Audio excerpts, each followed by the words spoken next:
tells, like I said, I have no problem here. I'll be like, here, take my money. Take it. Right. Yeah. Okay, Yeah. we're live on Facebook. Yes. Ooh. Yes. Okay. Shalom, shalom, Ishvacha, Shabbat shalom. Shabbat shalom. Alukah. Yeah. So I guess I'll just go ahead and get started. Welcome everybody. Another episode of Love Language, the Round Table. Hope everybody's Shabbat is going good. If you celebrate it. If not, welcome to the weekend. Notice it says weekend, so it kind of gives you a hint at what day it is, but never mind that. So we have been talking about, well, last week we talked about what's love got to do with it, which is just sort of a play on words with when it comes to defining what love is anyway in relationships. And so today we're kind of following the same train of thought to really understand some of the language that we use when it comes to relationships, and we hope to bring in more people with their thoughts. So as always, we're live streaming right now on Facebook. If you want to join in, there is a link in the details portion of the event link. If you want to jump in, you can do that. I know people are weird about their face. Like somebody got on last week, and then when I messaged them about coming on, they disappeared. So I know it could be weird having your face on here. You don't have to. You can type and put your thoughts in there. You can inbox anybody, I guess, and ask them to ask a question on your behalf. I don't know. But we do welcome everybody to add their thoughts because we don't know it all. We are just sharing our experiences, which are limited just by default. So, today's topic is intimacy and relationships. And I'm just going to read the description and then we can just jump into it. So it says, like the concept of love, relationship intimacy is a subjective one. When misunderstood, affirmations of intimacy can cause mass confusion, leading one to question the quality of their union. What is intimacy? Is it physical or emotional? I thought I had a typo. I was like, not I said Tamar. Is it physical or emotional? Is it important in a relationship? And what should one do when they feel a void in this area? So those are some of the questions that we offer to get the conversation rolling, but we always let the spirit flow here. So, we're going to be talking about a lot of different things. So I would just, whoever wants to jump in with their initial thoughts on the topic, I'm going to mute myself.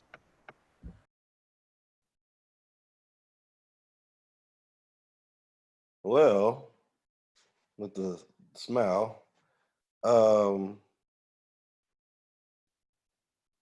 the topic is what's love? No, I'm playing. It's not what's love got to do with, but intimacy in relationships. I kind of want to just see what the other people have to say, but because I'm sitting up here trying to share, so I'm trying to share the to my page. I think I did, but I'm sorry, you all. Go ahead, somebody else. I'm having some technical difficulties. I'll come back on in about a minute.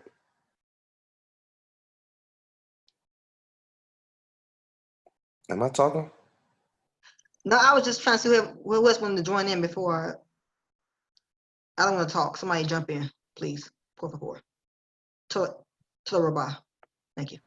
Okay. Oh, was Brother Isaiah?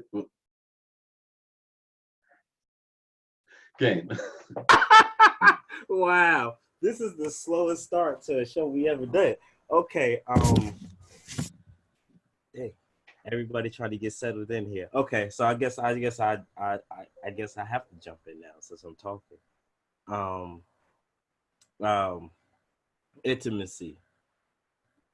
I'm not used to starting these things off. I had so many comments before I got on the show. Intimacy, right? It's a hard thing to deal with. And I think it's because emotions are a hard thing to deal with. I think at times we don't focus on our own selves and our thoughts and our feelings, and we begin to do the opposite of what being intimate is, or that closeness feeling, and we become distant. I think that's kind of like the I guess the initial aspect of it, and we begin to replace certain actions and our activities and to kind of cover what that feeling of being distant is, and we tend to, give the attributes of those actions as being intimate, when intimate is, I think it's as they say, an overarching word that has many different aspects to it. So um, that's my initial thought. Anybody else want to hop in? I guess I'll snatch the baton. Yeah, it's a tricky this is a tricky subject because when we say intimacy, I mean there's obviously multiplicity of levels of intimacy. I mean, as men and women, we are a multifaceted creatures. It's not just one element with us. It's not just two. It's multiple. So I think again, maybe we could start off just talking about what what are the different levels of intimacy. I think somebody in chat. Okay. So I'm going to ignore I'm not going to go into the obvious one because normally when we talk about intimacy, it's usually the physical intimacy is the one that usually stands out, and I'm going to ignore that one for now, for the obvious reasons. But maybe even starting off with, let's just say, emotional intimacy. I think one of the things that can't be overstated in any type of relationship is knowing that each individual, both parties actually have their thumb on the pulse of each other's emotional needs. The need, to share their most intimate thoughts that they don't normally will share with other people, things that have to do with themselves, things that may have to do with their past, maybe their childhood, things that certain unresolved issues of their childhood, and that if they can't share it with nobody else, the significant other should be the one person that they can say, hey, listen, this happened years ago, or whatever the case may be. That emotional intimacy, knowing that when the whole world is a cold place and you can't necessarily divulge certain elements of your life to the world, there's that one person, or two or three people if you're polygamy, that there's that individual that you can say, you know what, I can trust them with this information, and I know that they will never use it to harm me or to hurt me or to make me feel less than a woman or less than a man or whatever. So I think emotional intimacy is one of the most overlooked. Like, on one end, you have physical intimacy is the one that everyone is always talking about, and the emotional intimacy is the one that you rarely hear about, because there's a certain vulnerability with emotional intimacy, of opening that door and allowing someone who, let's just say, might have only been in your life for, let's say, a year or 2 or 3 years, and you're giving them access to things that, let's say, you may have had buried for 30 years and nobody had access to it, and now you're letting that person in to that into your holy of holies, if you will, that only a certain type of person can have access to, not the regular priests, but the actual real deal. They can go in and actually get into your inner self. That's high level intimacy, and I think maybe that's part of the reason why it's overlooked a lot, because there's massive vulnerability with that. And then you got to ask yourself, well, I love this person, I really love being around them, whatever, but can I trust them with this information? Can I trust them with this part of my life? Can I? And you start thinking about the possibilities of, well, if I do, what if we get into an argument? Are they going to throw that back out me or whatever? And so it creates just a very awkward situation. And I think that's why a lot of times relationships fail when it comes to emotional intimacy, because both parties may not want to divulge certain elements of their personal thoughts. So I just figured I'd just start off with that one. I mean, there's some other ones, and maybe as we go forward, we can start touching other ones. But I just wanted to put that one out there because for me, that's the most underrated one, and probably arguably the most important of the various levels of intimacy. And I'll concede to that. Yeah, I'm glad you pointed out all of that. It's interesting. We was talking about love like last week, and about that being, not just an emotional thing, but more of a function. It's a functional word. You know what I'm saying? It's a verb.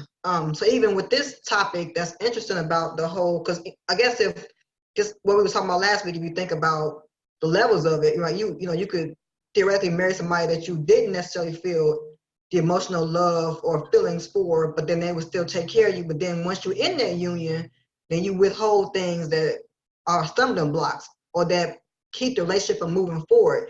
And I think what's interesting about that, and I can only speak from the perspective of a woman with all boys. I'm conscious of encouraging my children to like express themselves, right? There's always a fine line between expressing yourself and being effeminate. But I feel like we think expression is effeminate. You know what I'm saying? And that ain't necessarily the case. So I understand even if that's in my mind as a parent to my children, I can only imagine how it is when and if my children get married and how it'll be for them. But I think that one way a parent could at least try to limit that. Not that it's not going to ever be an issue, because we have stuff because of our own insecurity. We'll have stuff, you'll be in a household where it's like, yeah, express yourself, and then you'll still hold on to things that you think are harmful.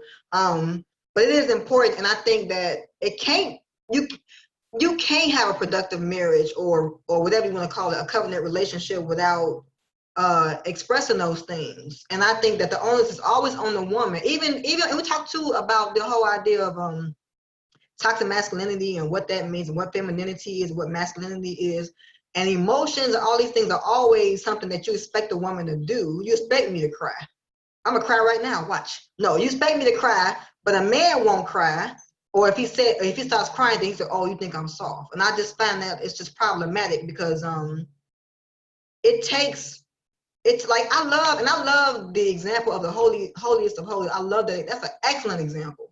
Because that's exactly what happens when you are with somebody. You're supposed to be able to bear yourself. The book talk about and this is just up for discussion. I don't want to say it's what it is, but in the beginning, with Adam and Eve, hey, what's going on? Hey. In the beginning, it says that Adam and Eve were together and they were naked and they were not ashamed. And you can look at that as being a physical nakedness, or you can look at it as that they were standing there with each other and they were open to sharing everything about themselves. So, yeah, it's a problem. Oh, and one last thing, I don't want to rant, but the other thing too is that you're right. We do talk about physical intimacy, and we, in fact, it's easier for us to sleep with somebody than it is for us to share our deepest thoughts, because that is absolutely jacked up. That shows you how backwards everything is. Because so that's disturbing. But like I said, we trying to just provide suggestions on how to flip things back to where they are supposed to be. But acknowledging that and then sitting with that. Like, why is it that you can sleep with somebody and not feel nothing and be cool with it? But if I asked you about your childhood, now all of a sudden you clamming up and you don't want to show me that. So keep in mind too that I think even the answer to that is it's a very obvious answer. And that is that when you sleep with someone, it's a instantaneous situation, whether it's 20 minutes or 2 hours. Once it's over, you can say, hey, all I had to share was that. I can walk away and you don't know anything more about me than you knew an hour ago. And so there's a certain protection. And I think maybe that's probably why you have a lot of people that put a lot of emphasis on physical intimacy, and of course physical intimacy is necessary. Let's not act like it's not, but I think, all right, I think that there's a lot of emphasis placed on it because there's an overcompensation. It's like, you know what, I can't share the most important part of me, so I'll give this person instant gratification, and hopefully it'll keep them busy so that they don't have to try to tap me for more important elements of myself. I give them the obvious. Yeah. You know, and I think that's why there's, again, the overcompensation, the over sexualization in relationships, because it's sort of it provides a smokescreen. If I can keep you content over here in the bedroom, you won't come into this room.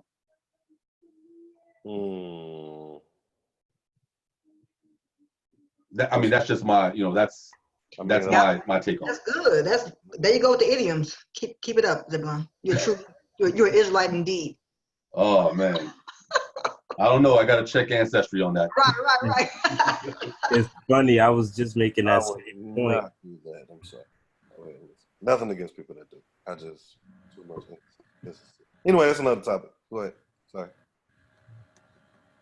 You frowning up on my statement. But no, I love. Can y'all hear me? Am I delayed or something? Because Isaiah. Yeah, we hear you. We hear you. Okay. He looked at me like I done shot his lost cat. No, I can't say everybody, but I hear you loud and clear. Okay. I think that's a great point. I think a lot of times it could be due to, like maybe you were alluding to, we are, concerned about what the other individual might think, say, or perceive us as. I think that it's really pushed today. More so, that's the forefront. The intimacy from a physical standpoint, that's pushed. You grab her or grab him. From that standpoint, then it's everything else will fall thereafter. And that's the backwards part. That's why I like what you had brought up last week, I think it was, with how the Israelite culture with when it goes with courting. And it will knock out, it'll really bring, it'll knock out the little, wooing love type of thing. It'll really bring forth a solid, solidified love. Whether you really want to deal with this person, this man or this woman. But I think that the intimacy that you're speaking of should be the forefront. It could actually bring people closer, I think, spiritually and emotionally, of course, that's what we're speaking of. But I think it'll bring closer to that physical aspect. It'll bring, if openness is open, if we're open to openness. So I love that you brought that out. I think that's lacked in the community and lacked out in the world being what's talked about. We say we want it. Matter of fact, I will say that. I hear men and I hear women say that they want it. But when it comes to really talking and diving into it, we don't know how to talk and dive into it. It's kind of like we'll say we want an Audi. I want an Audi. I want an Audi so bad. But I've never dealt with an Audi, so I don't know anything about the maintenance behind it. I don't know how much. You said all these for a minute. I'm like, they everywhere. I'm just kidding. Go ahead. I'm done. An Audi. That's how I think you're supposed to say an Audi. I got you. An Audi. So Audi. I just like an Audi. It sounds better saying Audi. I don't know why they call it Audi. Anyway, I don't know the maintenance behind it. And I have a friend that had one, and it's a lot of maintenance. You know what I'm saying? So I'm using that to say we want this emotional connection, but it's a lot of things that comes with it. A lot of conversations that we don't want to talk about. A lot of things that might hurt what we want you know what I'm saying, as far as with this person, like I want to be with this woman or I want to be with this man just based off of like feeling good and how he makes me feel, how she makes me feel, this and that. But as soon as I go into some of these questions, it might really unfold or peel back the onions, you know, bring us to that core, you know. So it's like we're afraid to go that route, I think, today in society. And even in our community, it could be the case too, if not guided on these topics. So yeah, I'm with Zebulon on that one. That's good. We had some comments, and Isaiah, you want to read them? Or can you read them more? I don't know. Thanks to everybody that's tuning into the live stream. We appreciate y'all comments. Okay. Hello, I'm back. Yeah, brother Mike Jackson made two comments. He first asked a question. He said, can we talk more about how to teach young children or anybody else the need to be more emotional? Brother Zeb, you had kind of touched on it. And he We need also to dive more into that though. I like that question. Go ahead. I'm sorry. Matter he of also, fact, can you reread that question before you go for it? yeah. Can we talk more about how to teach children or anyone else for that matter how to be more emotional, how to express their emotions more? Wow. Also, he said, I think women cry so they are perceived emotional, but then men get angry and fight, but isn't that emotion as well? So he's Right, I agree. sounds like more of a rhetorical question, but the answer would be yes, they both are emotion, just expressed differently. I want to jump in just really quickly because he asked something about teaching the children, and I just want to really just quickly share what I saw my oldest son do to my youngest, no, my middle kid, whatever. So my oldest is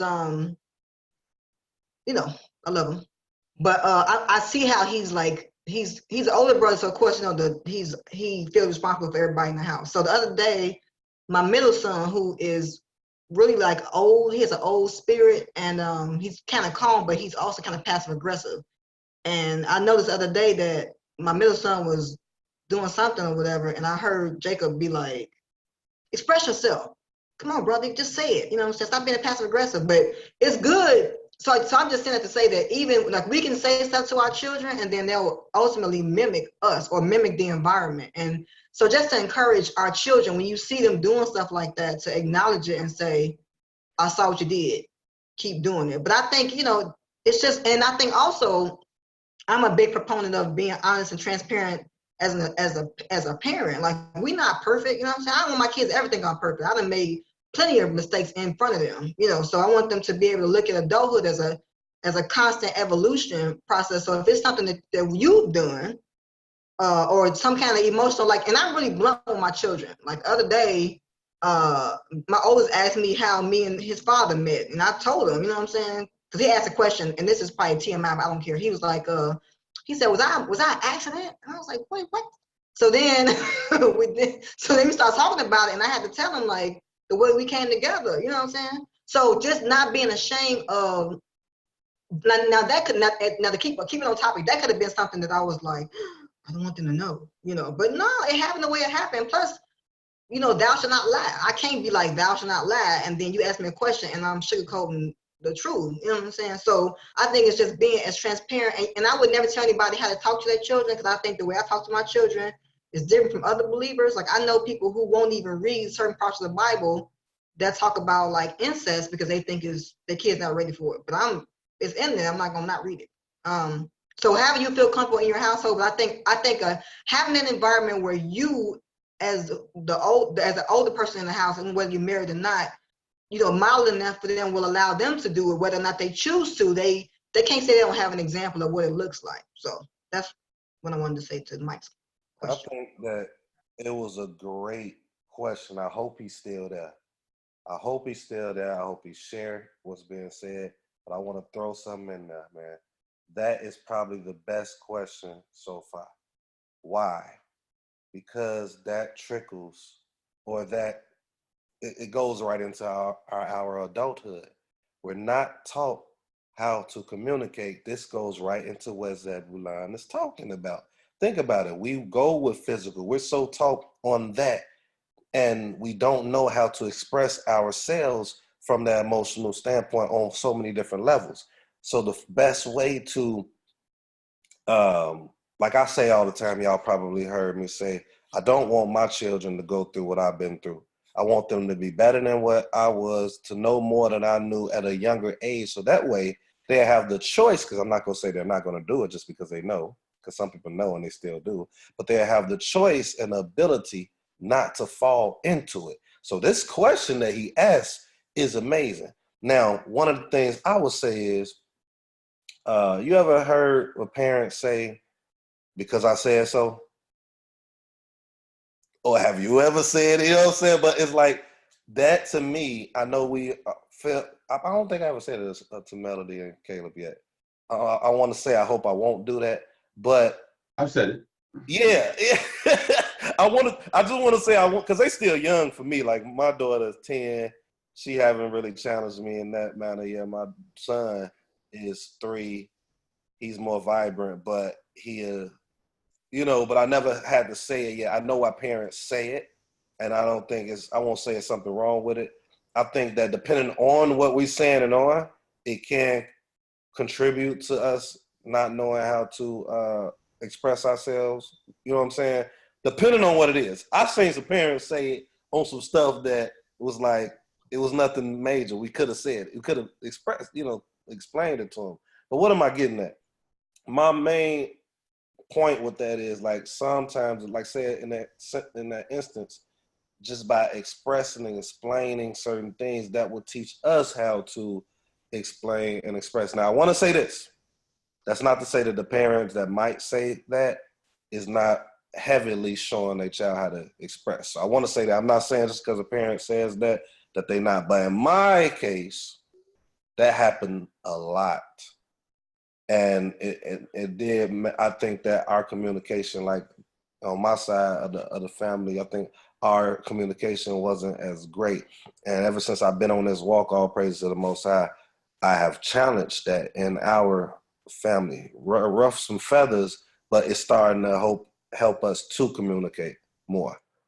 You know what I'm saying? And hopefully I didn't get off track. I'm basically trying to say at a young age, we didn't have that.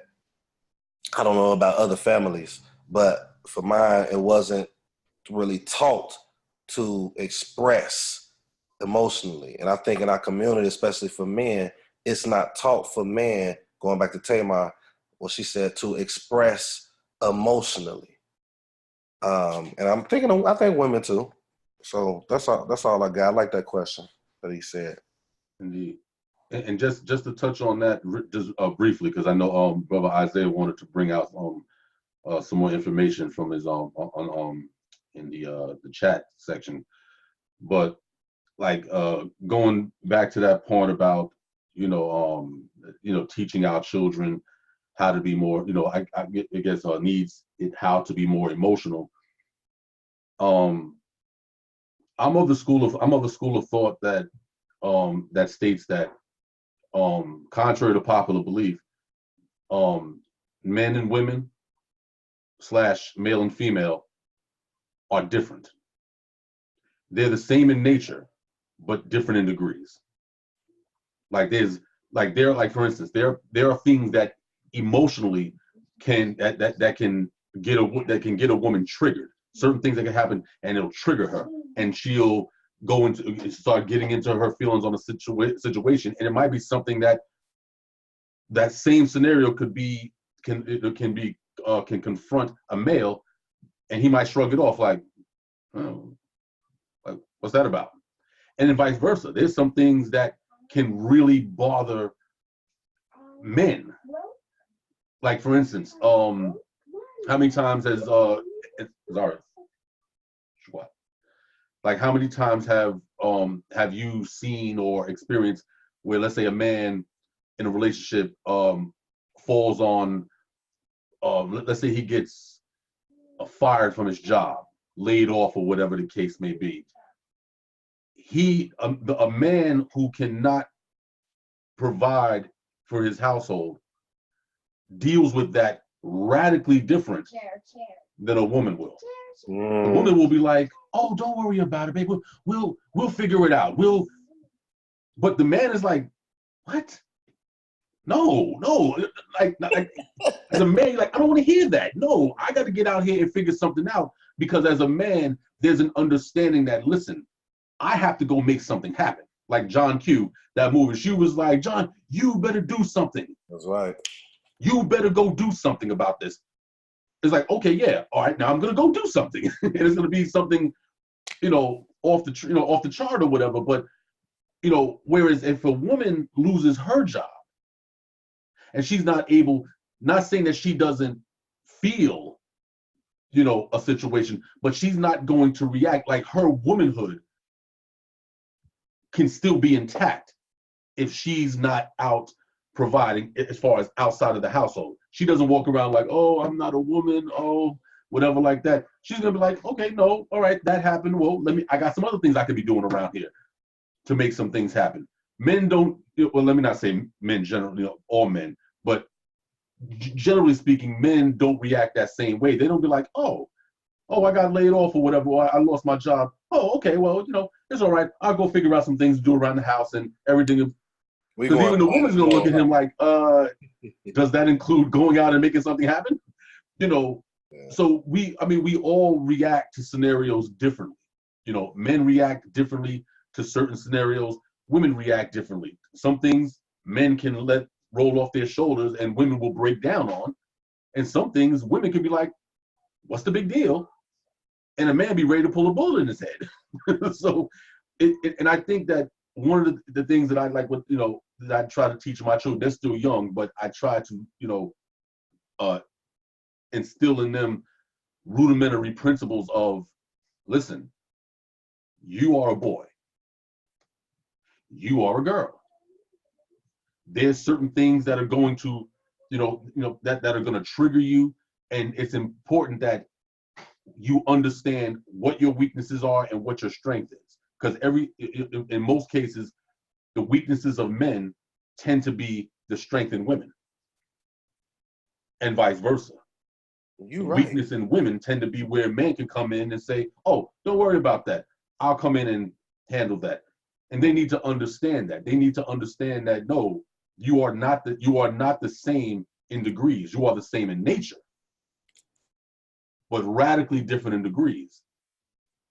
But I don't think that any of these things can be pushed forward and be made, and taught at the exclusion of the other, or at the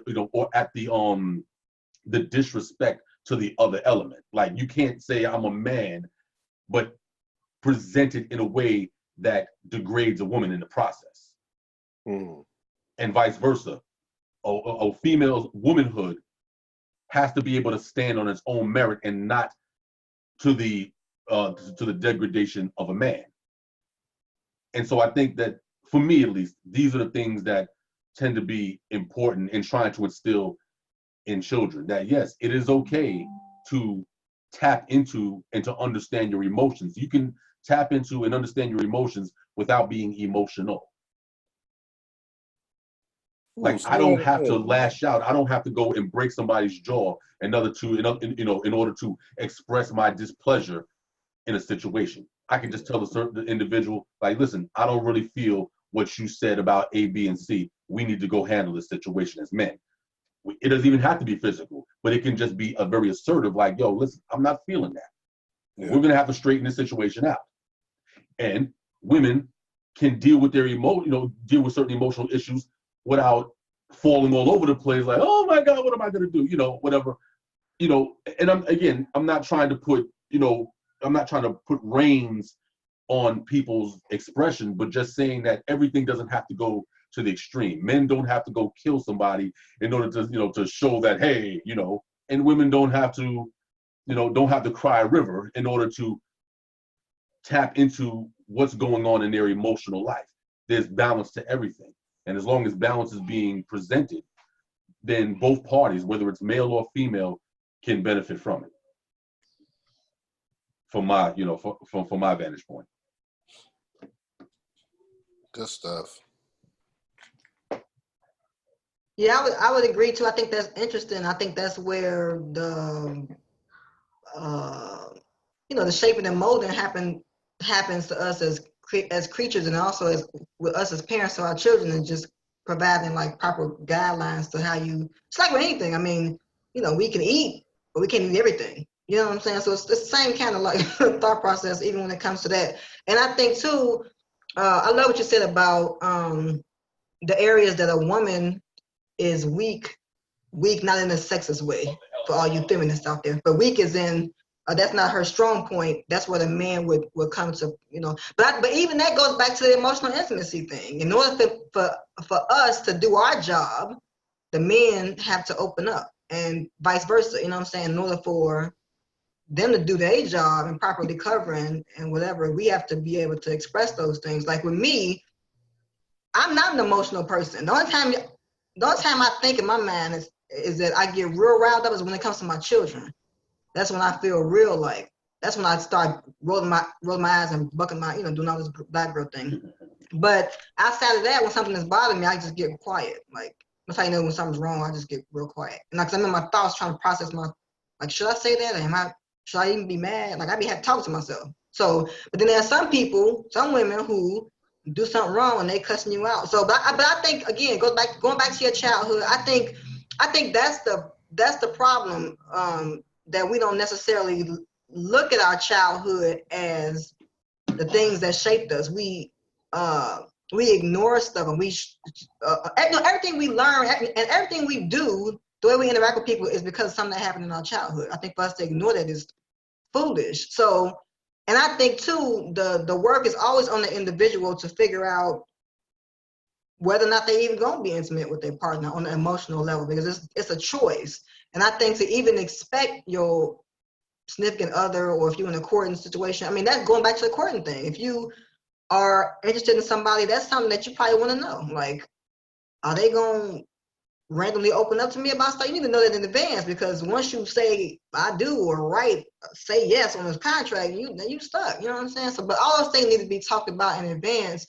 So I want to ask you all, how would you test the waters? Because I know Shamad love creating scenarios for people. How would you how would you test that in a situation where you might be dating somebody or courting? How would you test the level of emotional intimacy? I don't know the answer. I just want to see what y'all think. Well, I guess it depends on the individuals that's doing the courting. For me, I have to, at the point where I'm at, I have to push the limit, past the limit. And what I mean by that is, if it's a person I'm dealing with and they're not open, I have to be gentle with it and patient in that courting process, because it could be something that has caused them to be that way. But I can't be with that person. I can't end up with that person if they continue to be that way. That's just me. Some people will like a man or a woman that, don't want to talk about these things. Me, I can't do it because I failed, and I'm not failing again, in my opinion. So these things has to be addressed. It has to be addressed with balance, like Chief Zebulon was saying. It has to be a balance. That's something that was lacked in my past, and I'm sure that was lacked in a lot of our either people we know past, or even perhaps our, you alls, I don't know, but I can only imagine that a lot of people go through that. So for me, these things has to be tackled. So in the beginning, if this person has a hard time opening up, I'm not just gonna jump the gun or the fence and just be like, you know what, the heck with them.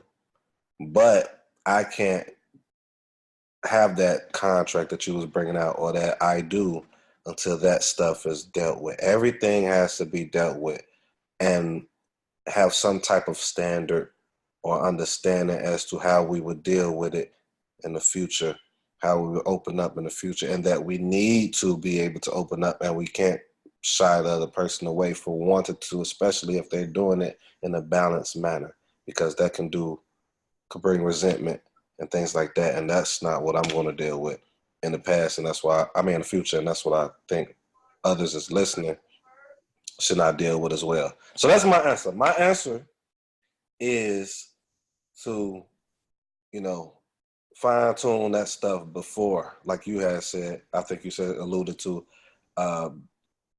don't just cut them off because they're not initially, because it can be something that caused it. But if they continue, I wouldn't recommend it going forward with that individual, because trust me, it's not going to be well when you're together. Or maybe it will for you. I don't know. Indeed. And it's interesting because, this actually, I know, we kind of like, took a little detour, a necessary detour into the courting situation and how to deal with, how to deal with intimacy. But it's like this actually ties right into what Brother Isaiah had brought out about intellectual intimacy, which is sometimes it's kind of interchangeable with emotional intimacy, whatever. But even like during the courting process, I had an elder years ago who had stated that one of the best ways to gauge a person's mind and where they are at is to sometimes orchestrate arguments during the courting process. Nothing crazy, no crazy situation, but just pick a topic or something, whatever, and just present it, because you want to see how people react in their natural habitat. Because again, during the courting process, everybody is, and everyone's putting on the image of, their best possible face, their best possible, presentation. So you never really get to see where a person stands intellectually until they're challenged. Hold on one second.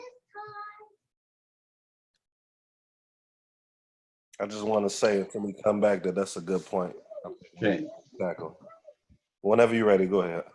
I just want to avoid while you was doing what you needed to do. But yeah, he man.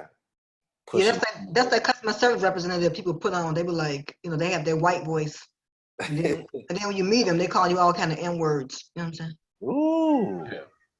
Indeed. And this is where, again, where the intellectual intimacy can now come into play, because now you get to see where people stand, not necessarily doctrinally, but more so how people think. Mm-hmm. Like, we can disagree on something and I can still respect your intellect. Right. Because I'm watching your mental machination in motion. So even if you come to a conclusion that I'm like, but I can look and appreciate how you arrive at a certain situation. And now, even if we disagree on things, whatever, you now look forward to having intellectual intimacy with the person, because the mental machinations, you understand how they're moving, how they come to their conclusion on ideas. And now there's that back and forth exchange. There's a challenge. Nobody likes to be in a relationship in which they're not challenged on some level, because it's like, well, again, it's right back to Coming to America. Whatever you like, and like, no, I need you to stimulate my mind as well as the loins, whatever.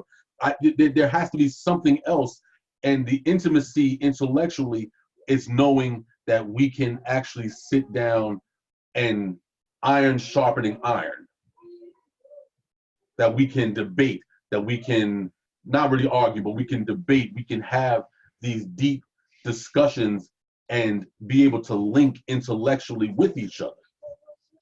Even in disagreement, we could say, I could say, what, I don't necessarily agree with that, but I love how you came to that conclusion. I love how you picked apart this and picked apart that, and what. And for a lot of people, that's an aphrodisiac. That's like, wow, like you're like literally, that's literally what they call blowing your mind. Like, wow, like yo, she is off the chain. I'm gonna start another debate with her tomorrow. Another debate, whatever.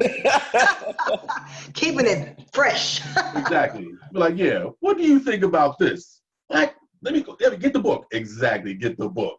You know, and so and that creates intimacy, because what does that establish going forward in a relationship? It establishes that even in your most battle ready spirit, there's still a respect. There's still a love for each other. You know what I'm saying? You love her mind, she loves your mind. So now when you do disagree, it's a disagreement of like, yeah, okay, yeah, we disagree, but wow, this battle was great. I love that. Whatever. Y'all on y'all Max and what's the Sports Center people? Steve and is his name Steve? You know who I'm about to say. Max Kitterman and I don't know their names, man. Yeah, but who the black guy that real loud that be on Smith. point? Stephen, he be on point, so they be battling, but it be nice cover, yeah, something like that. Exactly. And that's for me, at least for my understanding of intellectual intimacy, that is when you really begin to establish an understanding of like, yeah, I'm compatible with this person, because now we are battling each other, and she's not running away and I'm not running away. We're battling mentally, and she's coming back for more and I'm coming back for more. This is going to work. This is going to work. Because most times when you have arguments with people, one of the things that ruin relationships is that the intellectualism of the relationship has never been challenged. It's always been what? Everything is based on the date, on the dates that you go on. Everything is, oh, whatever she wants or whatever he wants. Everything is everything. Everything is trying, we're all trying to make each other happy based on what? Unrealistic images that we are presenting to each other.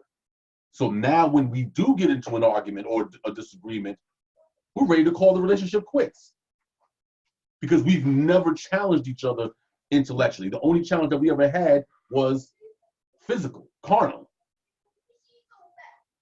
Nothing else has actually been built. So for the information that the brother Isaiah brought out about intellectual intimacy, he wrote, it says, when people feel comfortable sharing ideas and opinions, even when they disagree. Example, two friends debate the meaning of life. They enjoy hearing each other's opinions. That's one of the greatest examples of intimacy. Because again, anybody can agree when there's peace. But how do we now interact with each other when there's war? When there's an intellectual challenge? Do you want to be challenged by that person and so that can stimulate growth? Or it's like, nah, I really don't want to have those type of conversations with you, whatever. That causes a breakdown in the relationship, because now the person may say, wow, they don't even respect my intellect. So I can't have a conversation with you about meaningful concepts. I can't share with you, because if I can't have a conversation with you about intellectualism, then I definitely don't want you to know anything about my emotional information. I'm definitely not sharing that with you, because we can't even have a conversation about flat earth and a globe earth or whatever like that without you losing your mind. So you know what? Nah, I'm going to keep my personal business, because I can't, you've already shown that I can't share that with you. So these are the things that has to be laid out.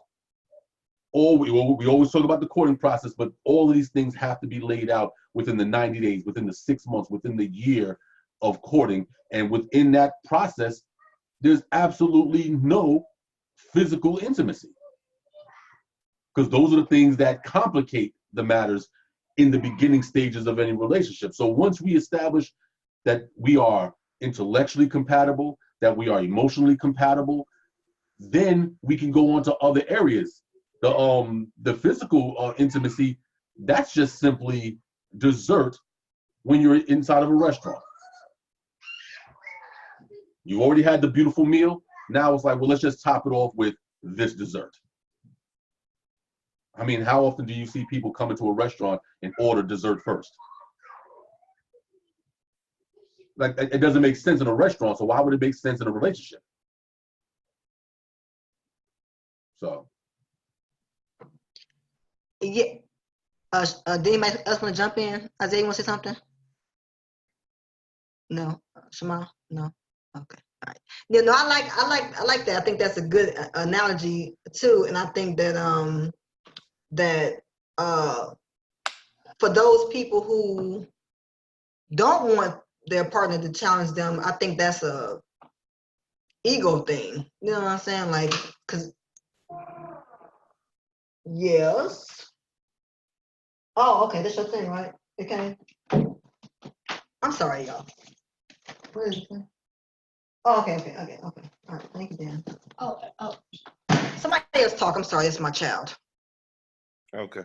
Yeah, so I think that that's an excellent point what he has said as far as these things complicating the choices and the thoughts in regards to wanting to go forward. That's why I do promote the courting process.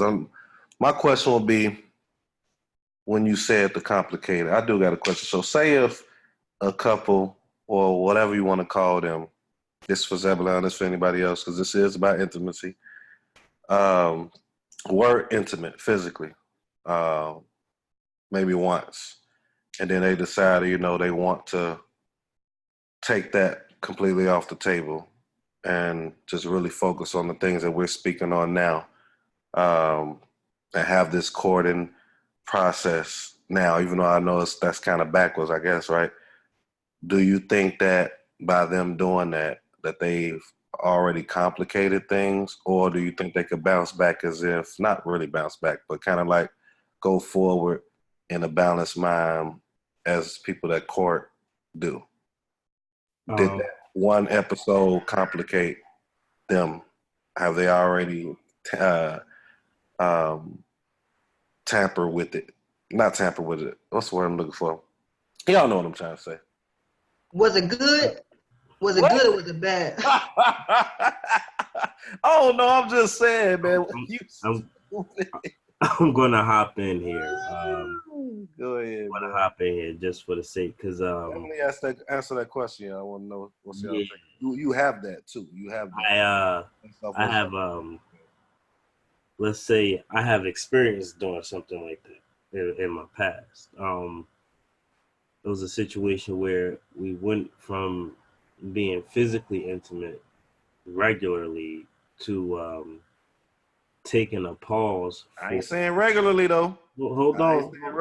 I understand. Watch out now. You gotta answer my question before you jump in with the extra.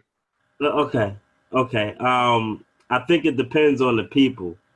A lot of times we do things, for lack of better terms, backwards. Can you get back on track? It depends on if the people, if both of them agree to kind of go ahead and take rulership over themselves and control those other areas of being intimate. So like I said, what I was going to say was I'm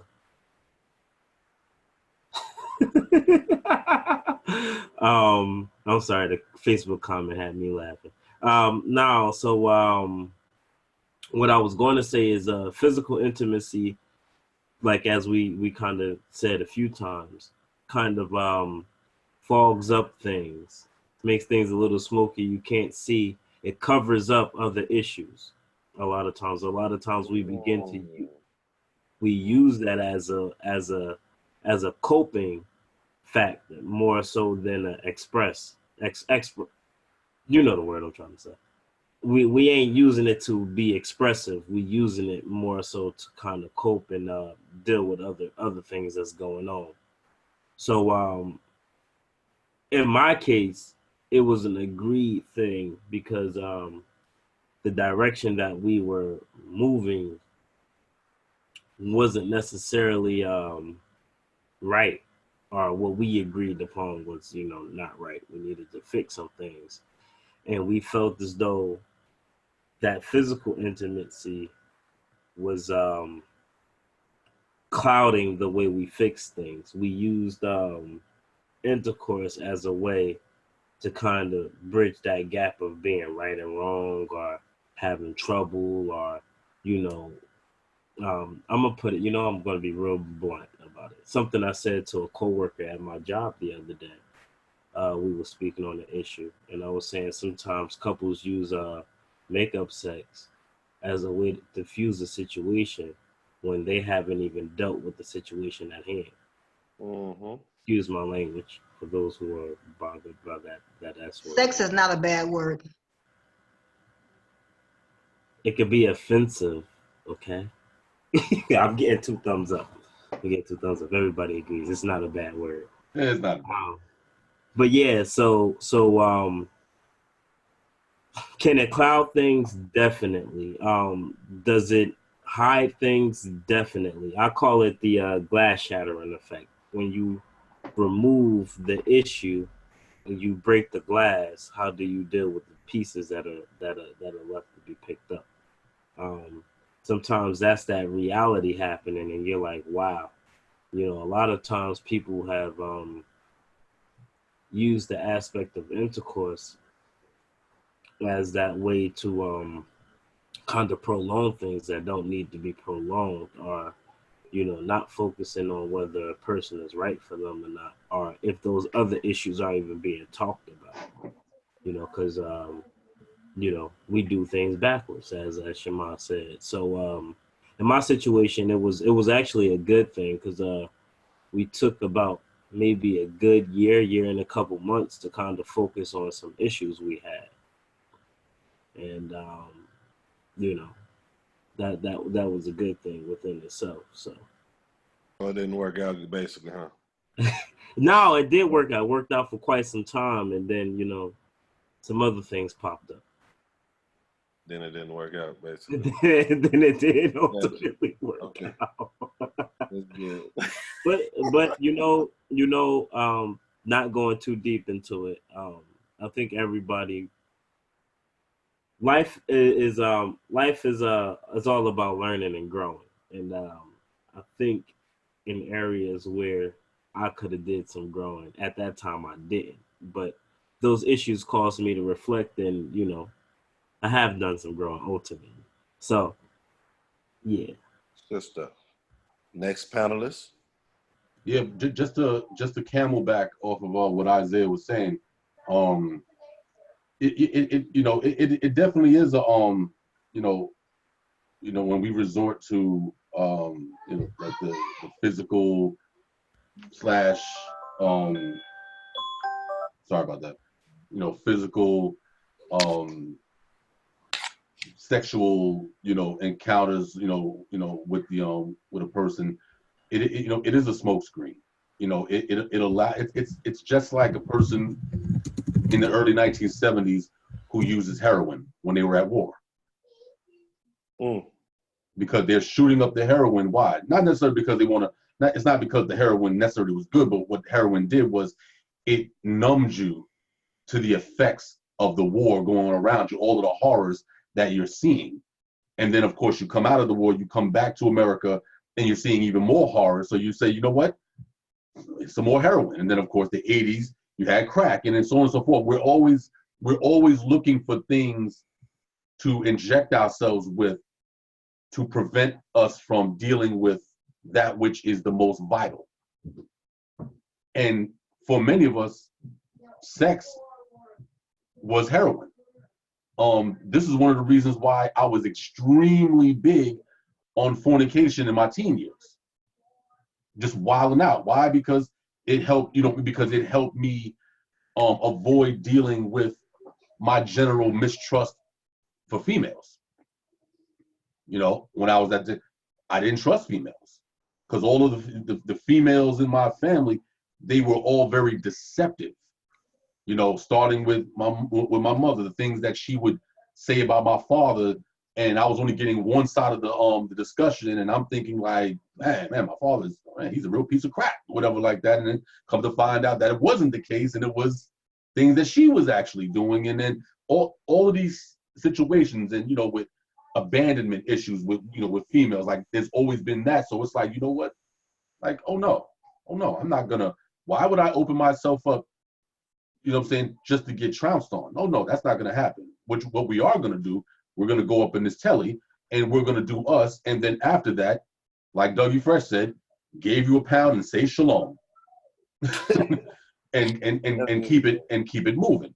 Mm-hmm. And so now I can get the enjoyment that I need without the attachment of having to open up myself to potentially be damaged even more so. Now, and intercourse is always a good answer for that. It's always a good way to smoke screen more important issues.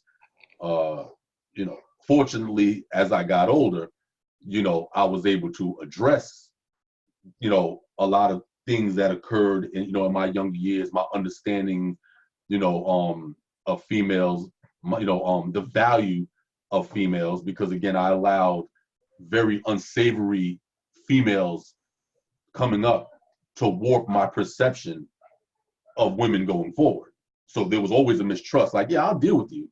Yeah, but I don't trust you, and I'll never put myself in a position to trust you because you'll clearly just trounce on me. So I'm not going to allow that. So of course, over time, once I was able to, you know, find closure and deal with these issues in the past, then of course I was able to move forward and deal with them accordingly. But yeah, it's, you know, sexual, sex or whatever. It's definitely, it complicates a lot of things. Whether it's during a courting process, whether it's in marriage, because a lot of times people will use sex in order to try to repair a failed marriage, a marriage that is already failing, is already out the window, and they'll think that, well, you know, maybe if I give it to you for a half hour longer, maybe it'll change things going, and it never does actually. It just, all you do is just prove that you're very good in bed. That's it, and nothing else. But you're still a failure in everything else. You're still a failure, but you were just good in this situation, and so nothing is ever actually fixed. All you did was show that you have a high tolerance for heroin, but the problem still remains. That's good, man. That's crazy butt stuff. Okay, so I can't with Tamar. I can't. So okay, so the question was, I'm not sure what to respond to exactly. So say the question again, Shaman, because I was gonna respond to the makeup sex thing, but that's not what you were talking about. Well, if you that does yeah. Yeah, if you had already jumped the gun, and then how do you work backwards? I guess. Okay. Not like Isaiah though. He's talking about frequently like rabbits. He was like jumping in, jumping out. I'm talking about literally. Right. Like if you did it like once, you know what I'm saying? saying? Yeah, I got you. And then. Yeah. Yeah, I mean, I think, I don't know. I don't.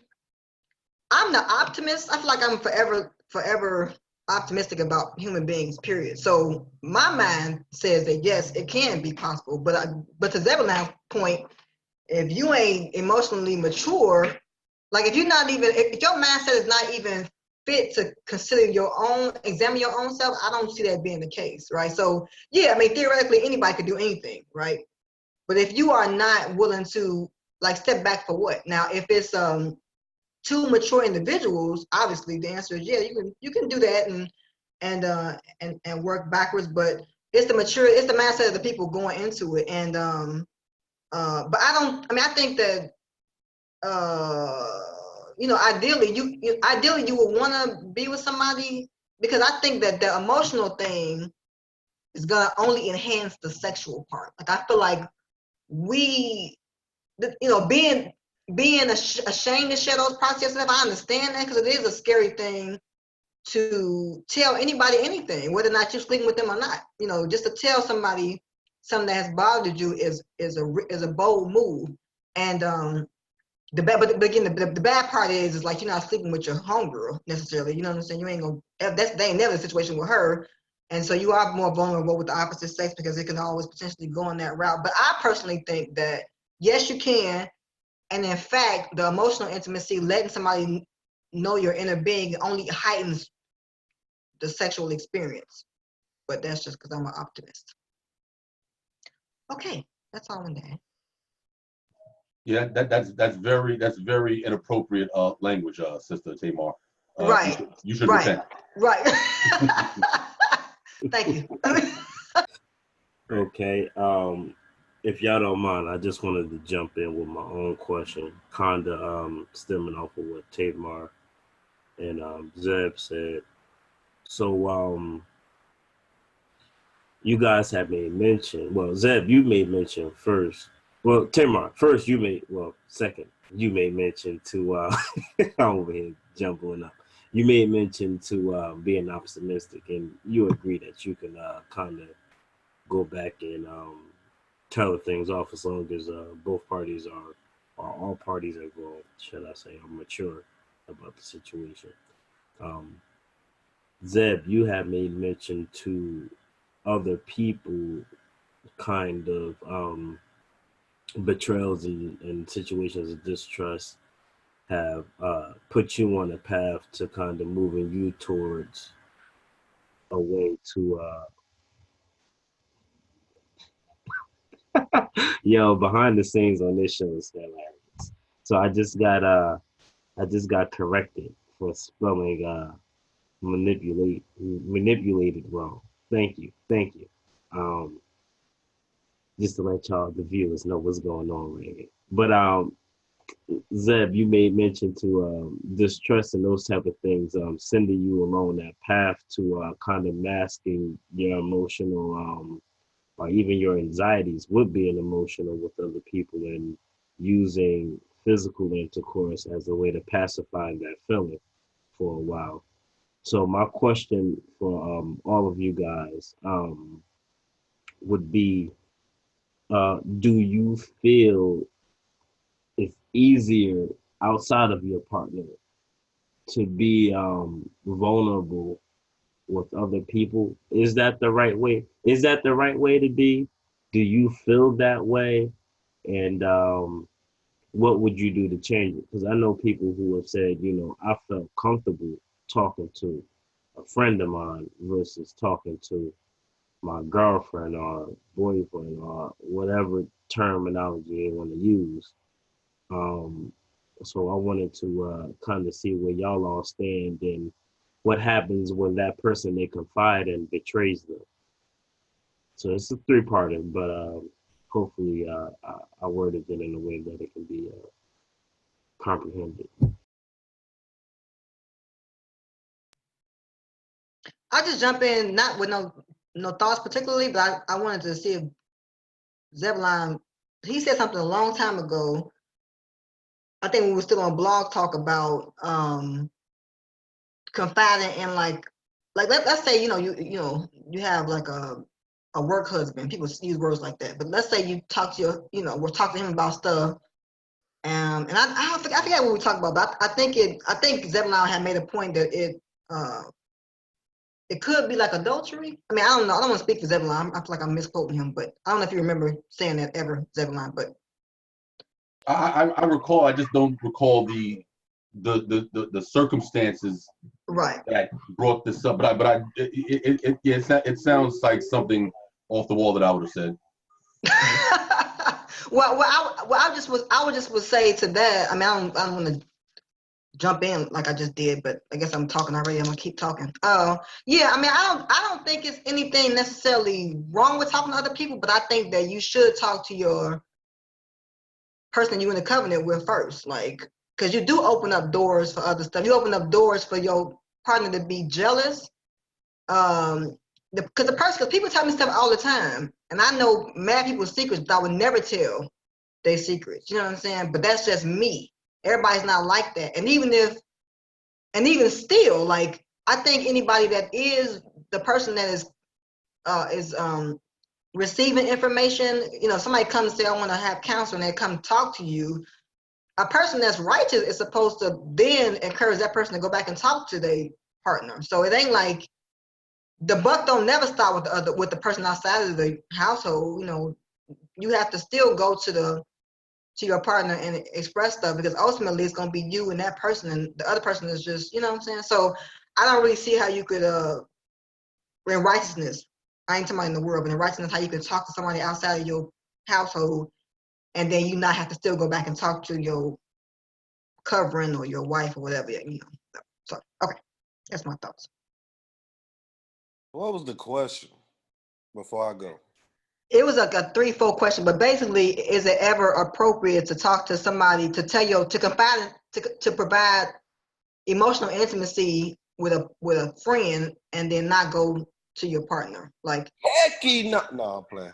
Because that person might be a good listener. A lot of some people, that's their life, was that people come to them and tell them stuff. So then I'm one of those, but this is my answer. I would say yes and no. The reason I would say no is because today, most people that I've seen or been around and seen this type of scenario, they're not going to someone that sincerely, wholeheartedly want to see you succeed. They're not going to someone that their best, your best interest and the person you're with's best interest is in their heart. You know what I'm saying? They just want to listen to drama and cause more drama. If you talk, but I would say yes if it's someone that knows how to be balanced, that we say that a lot, and objective to the situation and wants to see you succeed. We talked about that. Can tell you the negative portions of whatever it is you're talking about, of course, but hopefully with the hope to either get you to think objectively and literally only speak about that subject, not the other individual. Because sometimes you bring stuff to people and they don't even know the individual personally. So they're only banking off of your emotion, because now the other flip side is, do they know how to listen to you and know if you're really just banking off of, if you're really just presenting an emotional scenario, presenting your scenario emotionally to them, because some people only could go off of what you're saying.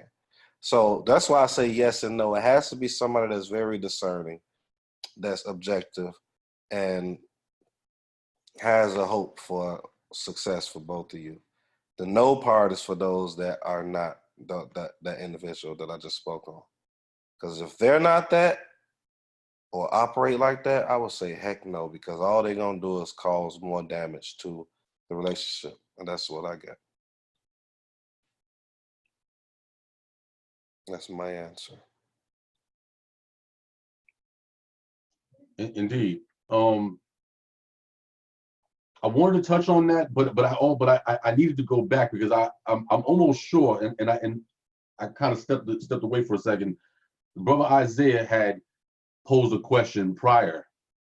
If I'm incorrect, Aki, just step in and correct me. But did you actually make reference to the issue of weaponizing sex?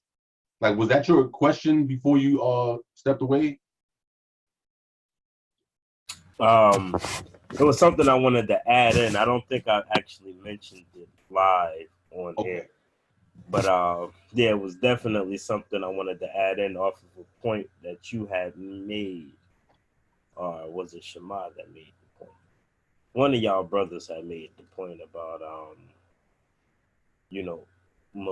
manipulating others, Right. using sexual intimacy. Right.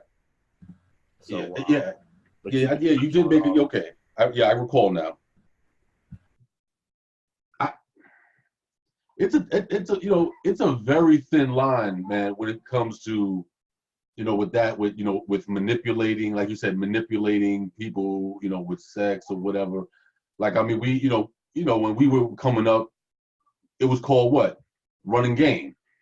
You know, who can, who can who can pull that chick or whatever like that. These are the things that we grew up not just entertaining, but it was a way of life for a lot of us. Like that was the whole, soon as school ended, it was like, okay, 3 o'clock, who's gonna get it tonight? Who am I gonna, what tenderoni am I gonna be plucking out the patch today?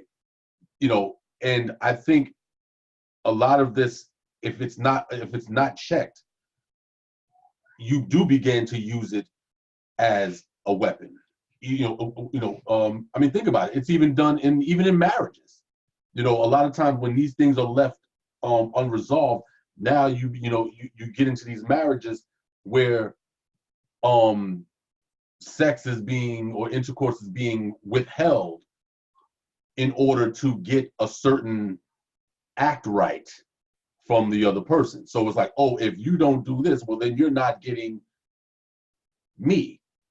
You're not going to get my body, whatever. And mind you, it's a thin line, because there might be some legitimacy there. Like, yeah, you might want to give her some act right, before you can come back into the temple. You have to clean yourself. You know what I'm saying? You're ritually unclean before you can come back into that area. But at the same time, you have people who cross that line, and then it becomes a tool. It becomes a weapon in order to hurt the other person, in order to manipulate them into getting what they want. It goes from sex, and then it carries on into children. How people will withhold children. If you're not going to do this, that, and third, well, then you can't see your children. All of these things are weapons, but again, it depends on who's using it. It's just like a gun. It could be for protection, or it could be for murder. It depends on how it's being used.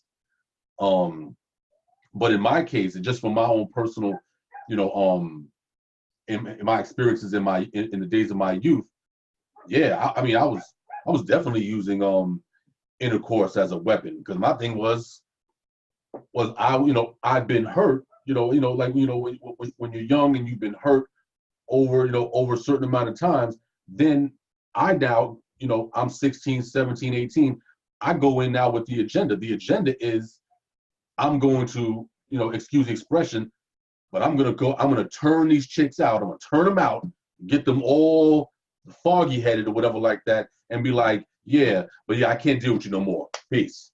Get out of here.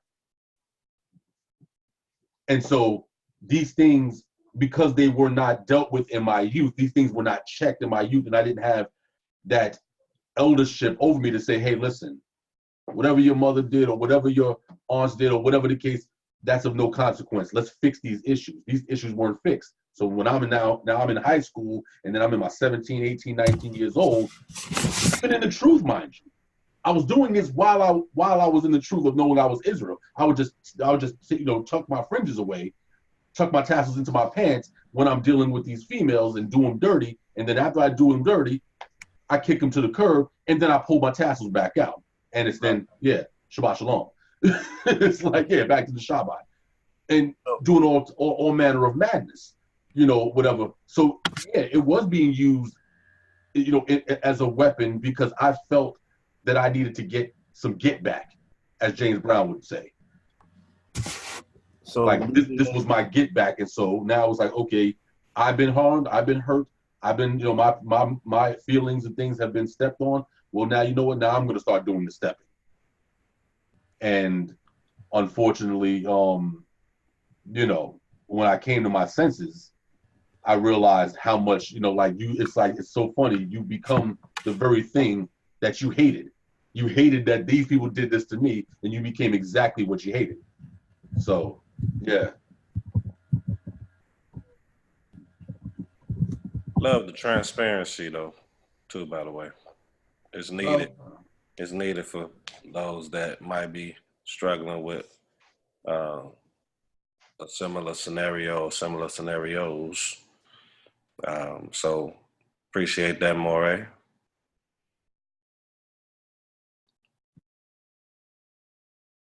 Go ahead, Isaiah. You want to jump in? No, yeah, I was just gonna ask, based off the things that he was saying. Can you hear me, brother? Is that okay? Cool. Based off of the things that you were saying, um, in those cases where you were dealing with the young woman at that time, did you feel it was easy to talk to one about the other situation, or you know how some people, it's easy for me to be emotional up until this point, or using your emotion as a way to manipulate people into doing things that you wanted them to do?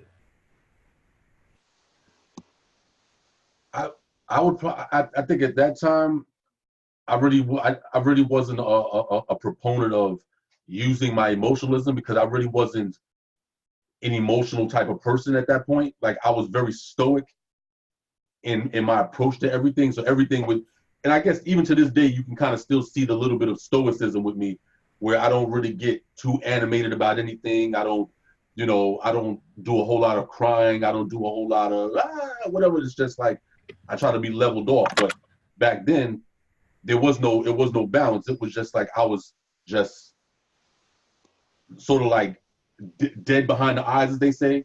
It was like, because again, like using, I didn't understand at that time, but using my emotions, like, you can't use it as a weapon because it's already been used as a weapon against me. So I didn't even know how to use it as a way to manipulate, because it was like I was always on the other end of the manipulation with emotionalism. So I felt that my best weapon was, gift of gab, intellectualism, and stoicism, that I don't let nobody enter here on me. Nobody.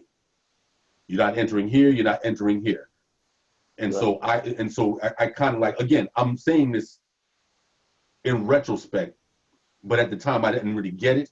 But this is how it was going down. I was learning how to basically keep everybody at bay and deal with them whenever I wanted to deal with them. So if there was a female who I had an interest in or whatever, and the interest was always, it was always a sexual, so it was like whatever. But if that was the case, I would woo them with my, what I'm saying, with whatever it was that I was saying at the time, plus I was rapping. So, as an up and coming rapper, they're like, oh, the whole, they become groupie, that whole groupie mentality. And it's like, oh, they're gonna do the groupie thing. All right. Right. And That was more emotional detachment on your end. yeah, it was like I wasn't, because again, I know that when I did open up myself emotionally, the track record was, it gets stomped out. My emotions and my feelings was Right. always being stomped out and destroyed. So the worst thing I could do at that point was use it. I didn't know how to use it because it's always been smashed, Right. whatever like that. So I didn't say it. So I said, no, I'm not going to do that. I'll use other things, and I'll use these other things to do my smashing now. Right. So it became one of those situations where, you know, if if I was able to get a crazy reaction out of a female, like, oh my God, how could you do this to me? Oh, whatever like that. And I'd be like, shut up. And then, whatever Right. like that. And it was like vindication. It was like, yeah, well, you got me, they got me back then. Well, I'm getting you now. So Yeah. Right. we're Right. all even. Which is an interesting segue, Okay. if I may, and I'll let everybody touch on it, but I'm just gonna throw this out there, and y'all can get to it as y'all go. But even with that aspect of, you have validation in their feelings, and I'm quite sure you aren't the only one, because I think we all have been there in some case where it has been, someone else's downfall has either made us feel good, or we seen someone who it's made feel good. So either we had a personal attachment to that, or we could see that happening to someone else. Um, so I'm quite sure we've all seen or felt that at one point in time. But it's a good segue into how ego, or as we can say, other emotions outside of being, sorrowful, a prideful reaction. how those can over trump some of the other emotions, or how we have put those emotions before anything else in order to act as a barricade or a barrier. Because just like jealousy and everything else are emotions, ego, bravada is an act, is a depiction of ego, or being prideful. Those are emotions as well. And it seems like culturally we have been pre-designed to kind of build upon those first, whether it's because we feel secondary in other avenues, but we begin to build on those fun or those characteristics first before we address something that puts us in a state of being low or humble or meek.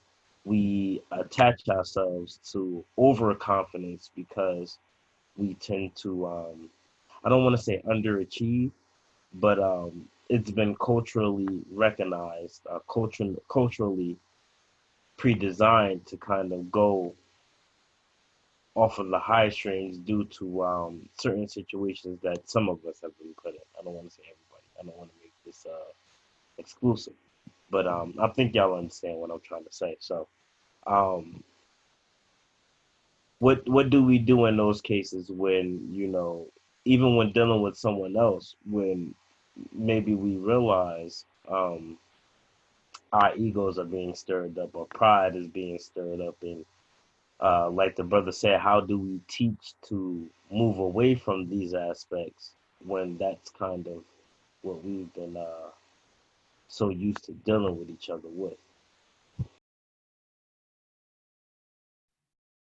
Yeah, I think that's the other question. What should we do when you feel a void, right? Like, no, you don't, that's not the question you're asking, is it? So you're asking like, how do we get to the point where we can be emotionally intimate with people? Is that the question? Yeah, you could word it like that. That works as well. Okay, yeah. And I think all of that stuff happens. Um, I think practice makes perfect. Personally, I think that uh, if your desire to be whole is higher than anything else, you're gonna do the work that needs to be done in order to be good. You know what I'm saying? And that again, I think that's maturity. And I think too, just like, because I don't know what brought Zebulon to the point where he was able to look at things like that to reflect back on. And I'm curious to find out, Zebulon, like what was it that made you have to face it? I think that we go through the same situation over and over again with different people in order to learn a certain lesson. So I think everybody at some point gets to a point where they have to, just like with the drug addict, we were talking about the heroin thing earlier. I'm assuming that after a while, the circumstances around them are so bad that they like, I'm tired of being in this situation, and they seek a different solution. Um, so I think practicing being intimate with people, you know what I'm saying, and you could start with small things. Maybe you don't want to tell the first person you meet that you used to be abused as a kid. I don't know, for example, you know what I'm saying? Maybe you don't want to do that, but trying to seeing bits and pieces. And I think before you tell somebody else the truth, you got to tell yourself the truth. I think if you lie to yourself, then that's the problem. If somebody says how you doing and you say I'm fine and that's a lie, then it won't matter if you tell the truth to somebody else, because you're already lying to yourself. So I think all that stuff happens over time, and I think that you have to love yourself. Because I think that there's nothing wrong with loving yourself. I think it's problematic when you love yourself to the detriment of others. But I think if you say that you want to see yourself survive too, especially when you're in a position where you're constantly helping somebody else, somebody constantly coming to you for stuff.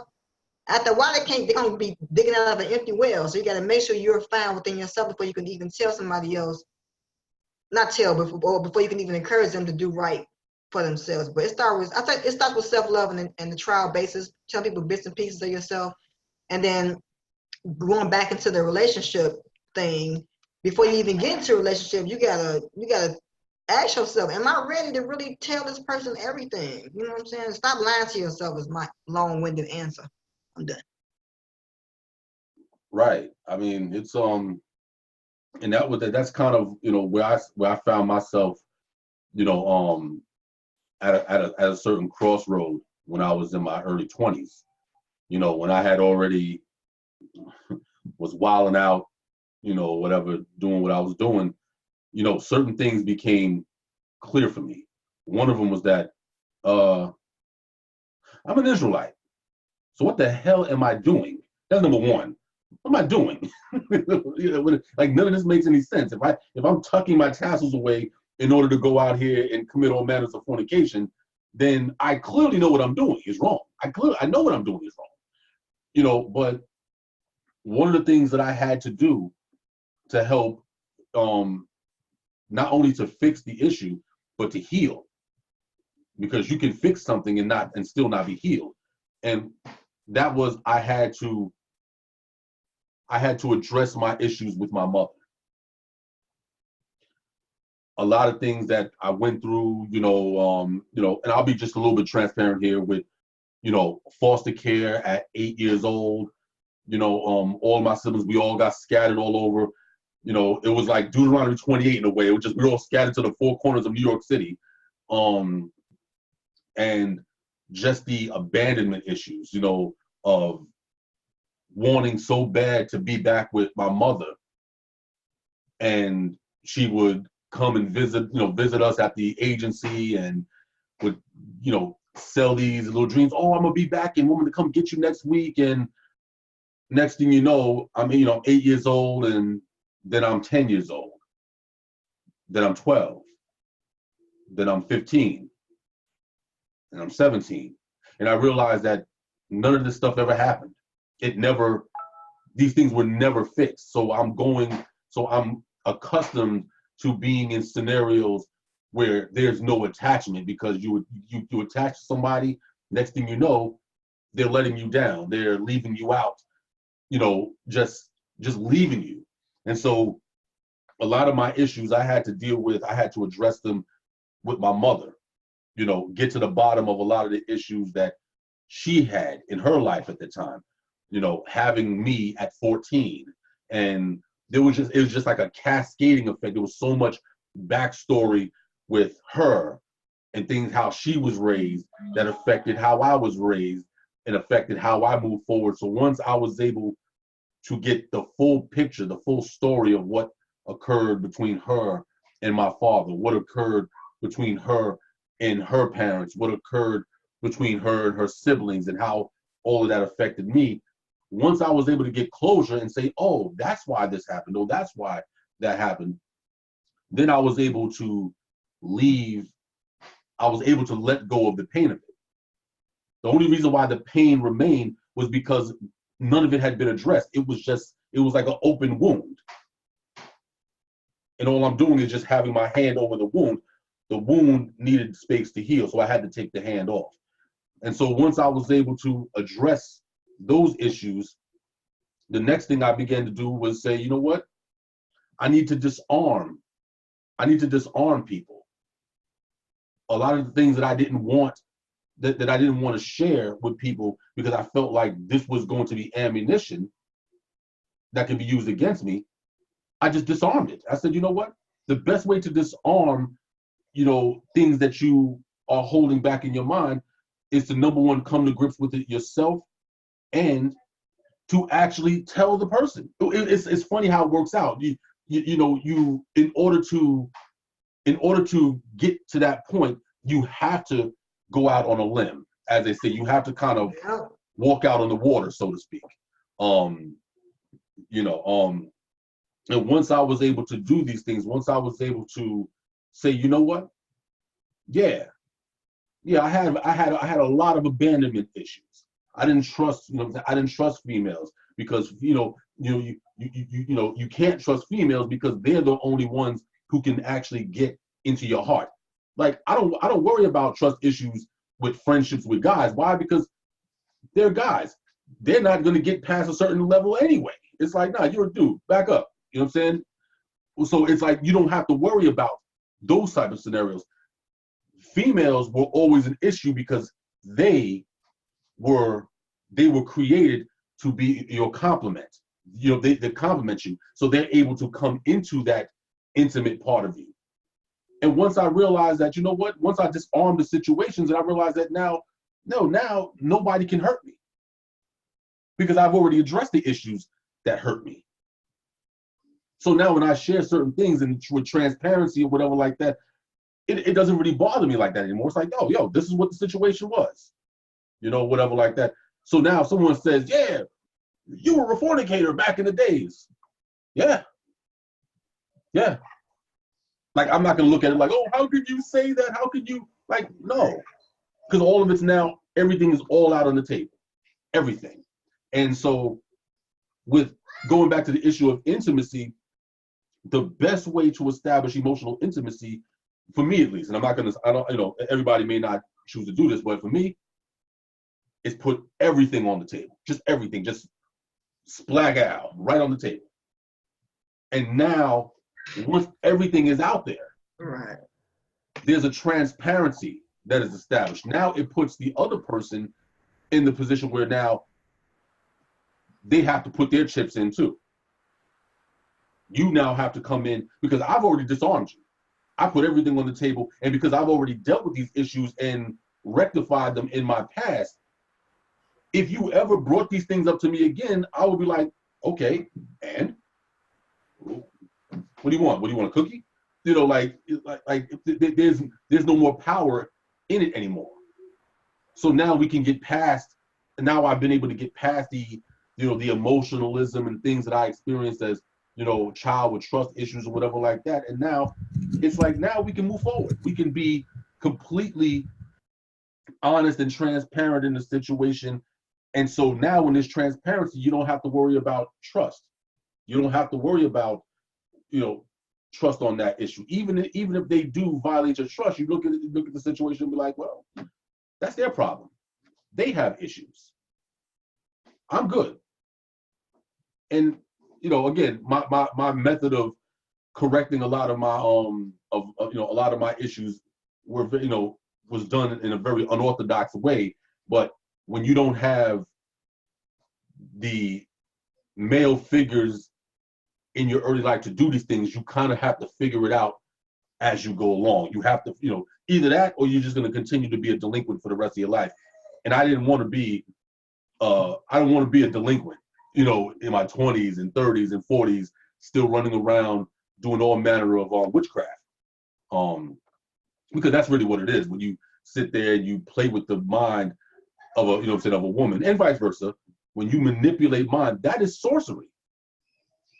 That's witchcraft. You're going in and you are playing with a person's mind and manipulating them to do what you want to do and move how whatever that is. And the Torah is very clear on sorcery. So I was like, no, I can't do this because I don't like the feeling of being manipulated and played like that. So I had to change me first.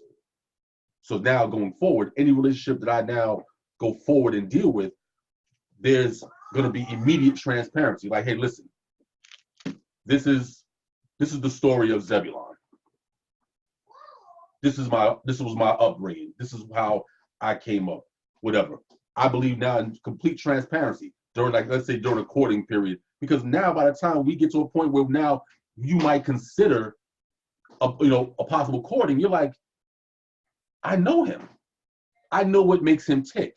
I know what issues that I know, whatever the case, and now you can have a more informed decision on how you want to move forward, and vice versa.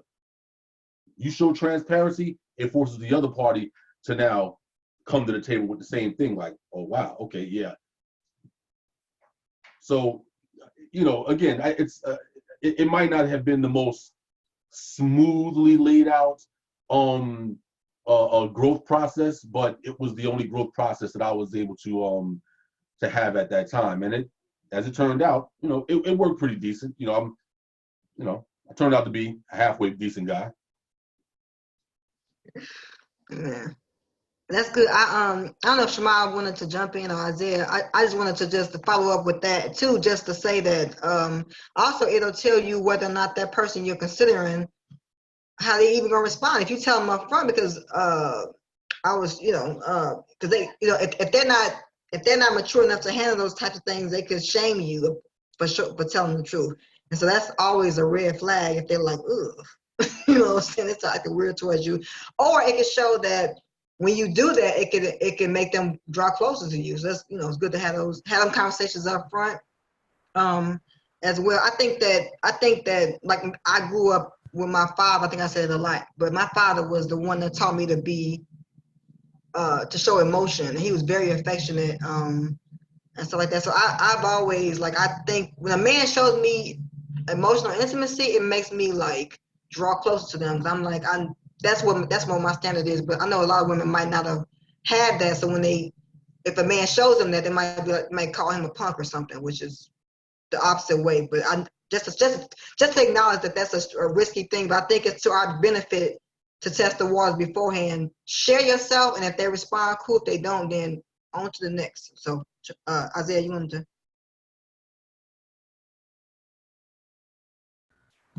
to?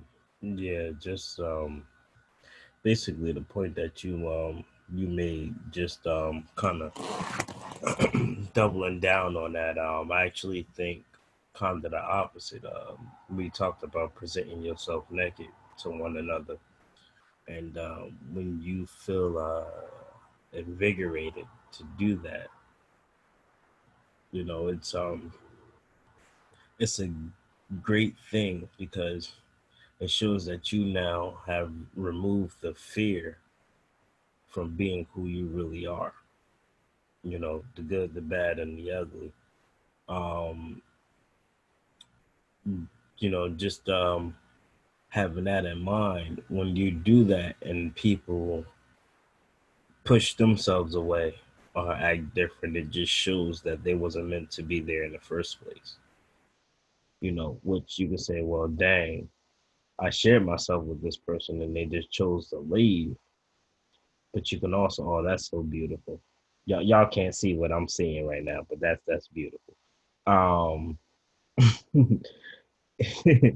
um, when you see when you do that, and it's rough sometimes. It's like you shared yourself with someone, but at the end of the day, it can be used as a weeding out factor to say, okay, these people who have since removed themselves, maybe that's drama I avoided, or maybe that's a position I didn't need to be in, or maybe they couldn't add value to who I am as a person or bring me to a better place as a person. So them removing themselves is just an added bonus for you in the long run. It's just a matter of you being optimistic enough to look at it. Excuse me, to look at it that way.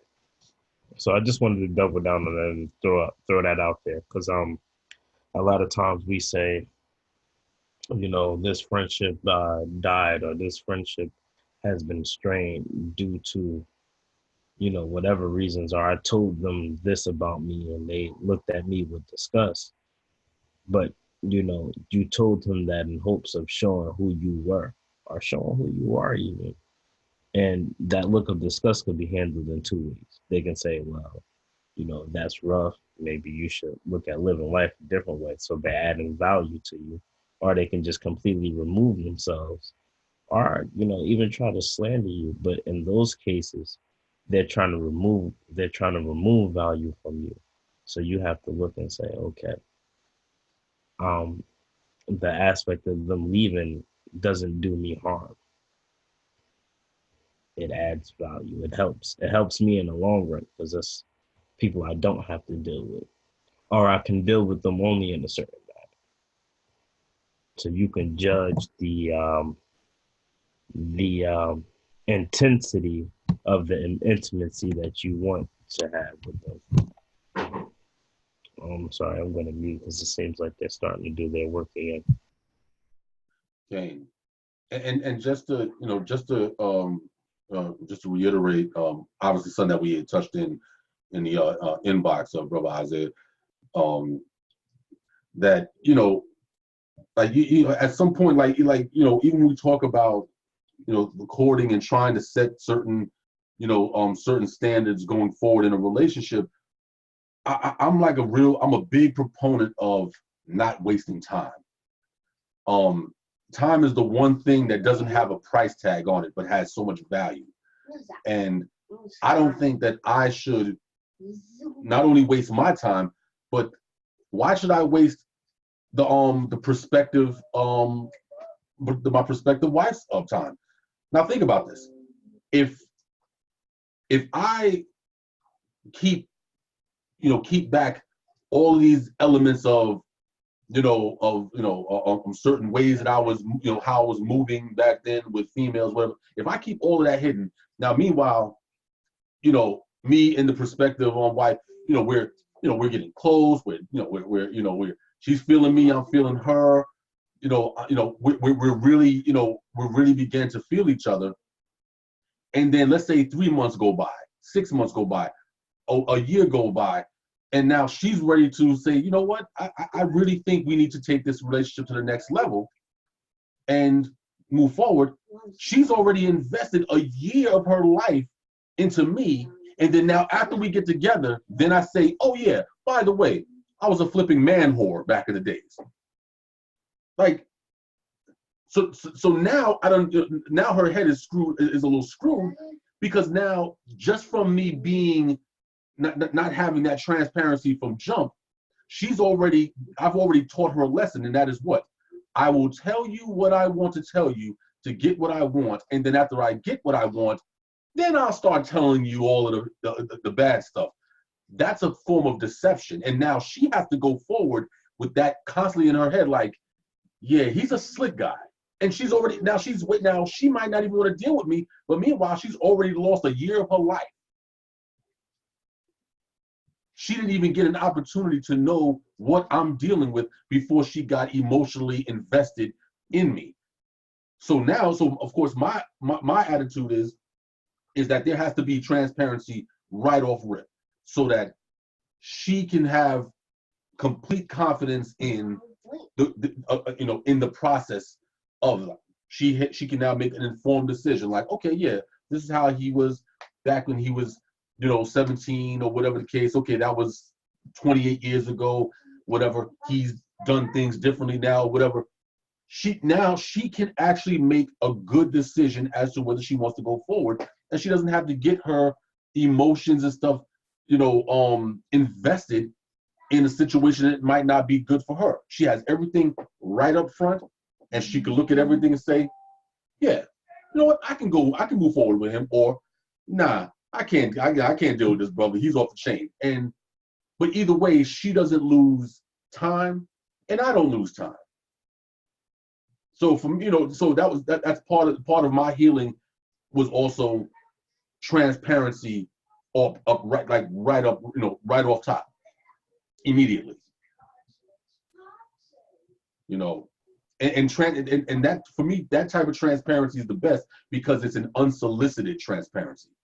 It's not like she had to force me to, you need to tell me what you were doing when you were in your teens. If you have to force someone to be transparent, then that's also a sign of deception. Because why am I trying so hard to not give you vital information about who I am?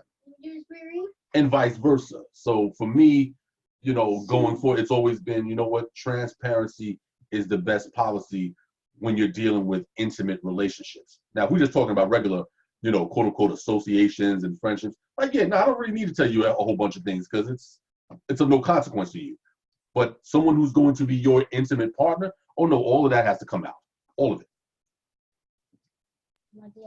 That's just my, No, I think that's good. I think the world teaches you to not tell it. They say, well, let the past be the past, or whatever. They say these little things, to try to get you to think that those things are not important. So we have about 10 minutes left. I'm going to ask all of us to say some closing thoughts with this. With this question, what would you say to somebody who was in an intimate union that wants to have more emotional intimacy? What would you say to them to encourage that conversation to happen within their relationship? So that's my first question. We can include closing remarks in that. So who wants to go jump in? Can you repeat that? Oh, I was saying that I want to always say some closing remarks, but the question I wanted to ask is, in your closing remarks, what would you say to somebody who is in a relationship already? They're already in a relationship. They realize that everybody, like Zebulon said, is dead behind the eyes. So how would they spark emotional intimacy in their relationship? If you have any thoughts about that. Should I start? Okay. Um, I'm going to probably lay out the quickest answer to this, and you guys are probably going to offer a lot more detail. But with that question being asked, I would say the first thing would be is start by being truthful with yourself. Um, Lay down the facts of what was going on in your life, even what caused you to be um, pulled back or away from the ideal of being intimate. Um, think of the key ways you express intimacy. Think of the key ways you express your feelings and emotions, and tell that other person what those are. Tell them first that they're about to witness something that they probably ain't never seen before, and give them the ability to choose what they want to do from there. So for me, it would be as simple as, hey, this is what's been going on inside my mind. Um, I have never laid these things out to you, but you're about to get the inner workings of me. I've been able to process it, and this is what I feel my feelings are at this point. Be prepared, you know, and allow them to absorb, digest, and choose if they want to meet you equally. I feel once you do that, then you have entered a new level of intimacy within your relationship, and y'all can agree to sit down and have conversations on how to make this a a new addition to your relationship, or you know, decide the nature in which it should go. Should y'all sit down and, just like everything else, we create rules and ideals and express behind, and we talk about creating contracts. Create a contract on how to be both emotional dependent and independent, or interdependent. Y'all know the right word. But go ahead and make those decisions and agree when the best time to address them is, and take time out to see if it works and then revisit it. Just like all other facets of relationships, I think it's ideal to kind of go back and look and say, this is where we are now. This is how we express ourselves now. This is where miscommunication enters. And how do we make way to remove that aspect of miscommunication so we can better become intimate with each other? And even if it's taking physical intimacy off the table until you guys are able to come together in another way. But those things revolve around the conversation first. So the way I would say, closing remarks would be to think, apply, and be truthful. And I'll end it there.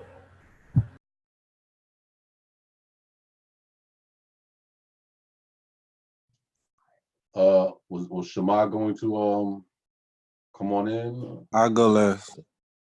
Oh well, I don't at this point. I don't even know if there's really much else to really say. I mean, brother Isaiah did an excellent job at kind of wrapping the point up with a nice bow. But I'll just say this in closing, that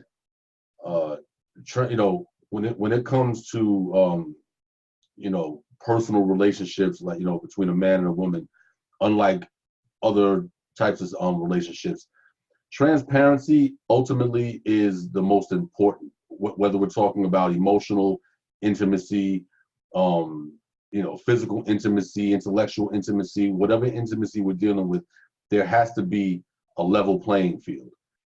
There can't be a portion of of secrecy or whatever, because of course that's always going to be in the person's mind, like, oh yeah, they told me this and this and that, but I know they're hiding this, or they're not telling me whatever. And once the person feels like there's a certain level of secrecy, that in itself will destroy any type of intimacy. Because why are we being intimate if we can't be intimate with our own thoughts? You know, who cares about, who cares about an hour of physical intimacy if the rest of our lives is going to be a blank slate? Because for all that, we can just go out there and just go fornicate and just and just call it a day if that's what it's about. So I just think that for me, transparency is the that's just it's the best policy as far as I'm concerned, because it allows for all of these other platforms to flourish, because there's no more boundaries, there's no more barricades holding people back from getting to the meat of things. And I'll cease at this point. Aki Shama. So what was the question again? She gonna shake her head. How do we enter the 13th chamber with the Wu-Tang? We trying to find out how do we level up in our relationship. Yeah, you know what I'm saying? Yeah, I see you, Zebulon. Yeah, that's the question. How do we level up? If you're in a relationship right now and you want intimacy, how do we do it? Transparency. Yes. 13th chamber. That's my answer. Transparency. Oh, I'm sorry. Transparency is the way, putting everything out there, as Chief Moraes has said earlier. That's what a lot of people are afraid of doing, actually. Even grown people. I've talked to grown people that I've spoken to on relationship matters, and they was like, well, I'm not going to tell him everything. And I understand that. I get it. But that's where one of the problems lacks. Or that's one of the main issues that we have. Not being fully honest. Because it not only helps you to better decide, as Zebulon has said earlier, but it gives the other person the opportunity to decide as well. And what happens is we are cutting each other off or cutting each other's opportunity to actually decide.